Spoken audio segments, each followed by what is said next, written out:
her prisoner resembled, well, someone who had crash-landed on a barren planet, then spent the night tied up in a utility jump seat.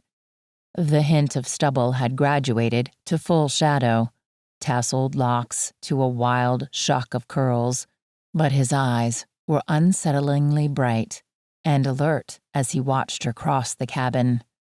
She flopped into the cockpit chair, Damon back in her hand, and regarded him with a critical eye. "So, what am I going to do with you?" He was ready for her, too. "I have been thinking about that. Let me assure you, I am not a threat to you. It's clear you're my only ticket off this rather inhospitable world, and, as such, it is against my interest to harm you. So, you can remove the restraints, for one." An eyebrow arched. "So you can kill me, dump my body, and steal my ship?" One corner of his mouth curled up. Damn, that was going to get annoying. "I'm quite certain your ship won't leave the ground unless you're piloting it. Every control in here is locked and keyed to you. Further, I imagine the navigation system requires regular interaction with your EVI to function." "True enough, but you could hold me hostage and force me to fly you wherever you want to go." He shrugged within the restraints. At least you wouldn't be dead." "Huh, very funny, until we got where we were going."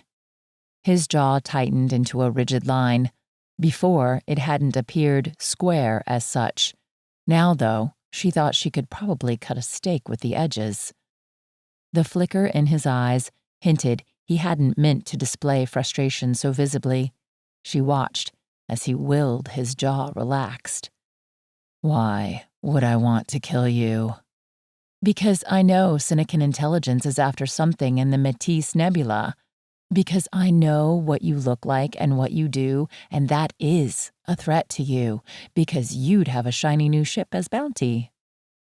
His mouth opened, presumably carrying a snap response. Instead of delivering the response, though, it closed in silence, then, after a pause, opened again.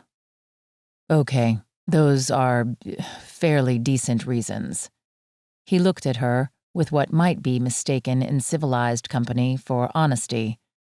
"But I'm not going to hurt you, especially not when you're the daughter of an Alliance admiral. I have no desire to start another war." What? He couldn't possibly. Oh, of course, he'd have access to the extensive files the Cynican government doubtless maintained on their adversary. Hell, he likely kept the files in his internal data cache and had the tech in his ocular implant to do a retinal scan from at least a meter away. She must have merited a footnote. Alexis Mallory Solovey, born October 17th, 2286, San Francisco, Earth. Father, dead martyr. Mother, cast iron bitch. She smirked in mock appreciation. "Neat trick you got there. Still not good enough." He exhaled softly. Something akin to disappointment flitted across his face. "Okay." With a flick of his wrist, the restraints vanished. He had unlatched the safety harness and stood before she had blinked. She and the gun were both up in the next blink, her hands clenched tight on the grip. "How did you—" His hands were in the air, palms open, and he made no move to approach her. The tone of his voice remained scrupulously even. "The web field was DNA-coded to you, obviously. You left behind a strand of hair last night. I used it to create a hack and unlock the web." His shoulders raised in an exaggerated shrug. Freed from the restraints, it became a far more expressive motion. "Intelligence? That's what I do. If it helps, I didn't get much sleep." Her response consisted of an icy glare. He sighed.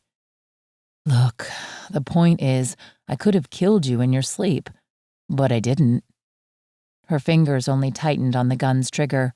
Her thumb hovered over the stun toggle. "Because you need me to do the repairs and, as you noted, fly the ship." "True, but you are not getting me back in those restraints." "Oh, really? I might just shoot you again."